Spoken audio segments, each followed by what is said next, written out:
Give thanks to Allah for the moon and the stars. Praise Him all day for what is and what was. Take hold of your iman, don't give in to shaitan. Oh, you who believe, please give thanks to Allah. Allahu Ghafoor, Allahu Rahim, Allahu Yuhibbul Muhsinin. هو خالقنا ورازقنا وهو على كل شيء قدير.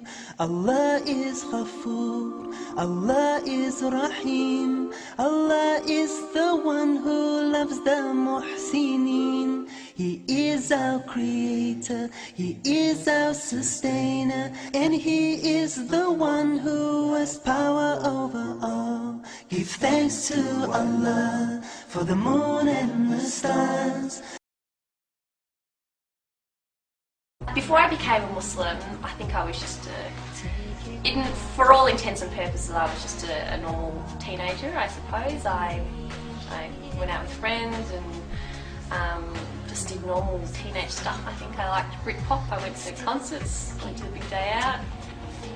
You know, I went to high school. I was really just a very normal person, and it wasn't until I got to university that I decided that I wanted to be Muslim.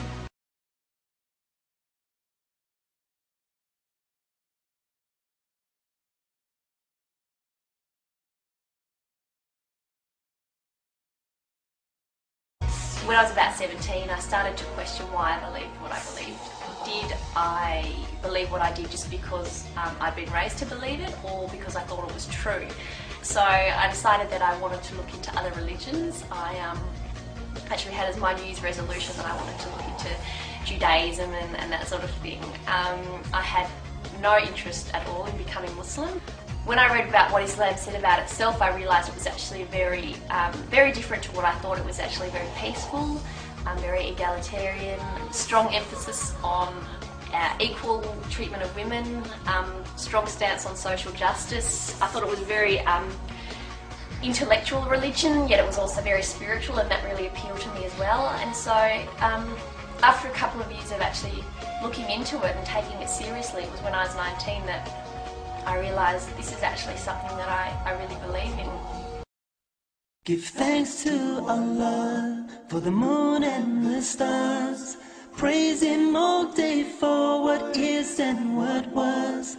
Take hold of your iman, don't give in to shaitan. Oh, you who believe, please give thanks to Allah. Daily life hasn't changed at all, and in other ways it's changed quite profoundly, I think. The main difference would probably be that I pray 5 times a day now. I perform the ritualistic prayer 5 times a day. So the first prayer is before sunrise, and then they're scattered out throughout the day. So that's changed. But I still feel, and obviously I wear the headscarf now, which I didn't do before I was Muslim. In other ways, I don't feel like I've changed a lot. I'm still the same person. I still crack the same stupid jokes, and I still like the same sort of things. And I've still got a lot of the same cool friends I had before, and some cool new friends that I've made since becoming Muslim, some of whom are Muslim and some aren't.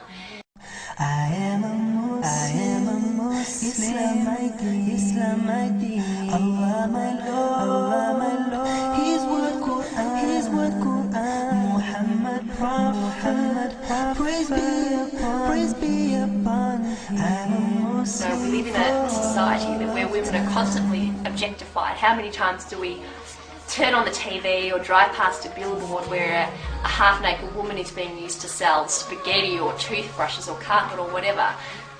By wearing the hijab, these women are saying, I don't want to be a part of that, and I want to be taken more for my mind than the size of my chest or how long my legs are or what kind of hair I have or anything like that. God has chosen the women in this society to be the flag bearers for Islam.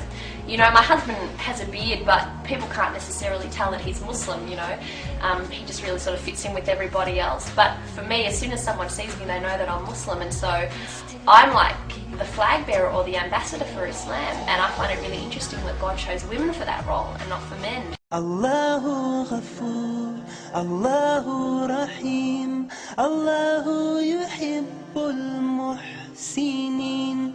هو خالقنا ورازقنا وهو على I كل think there شيء certainly are stereotypes قدير. of Muslims. You know, people will assume that I'm oppressed or that I don't speak English or that sort of thing, or assume that my husband is a terrorist or whatever. If there is a negative stereotype of Muslims out there, that a lot of that, the blame for that has to fall on the shoulders of Muslims.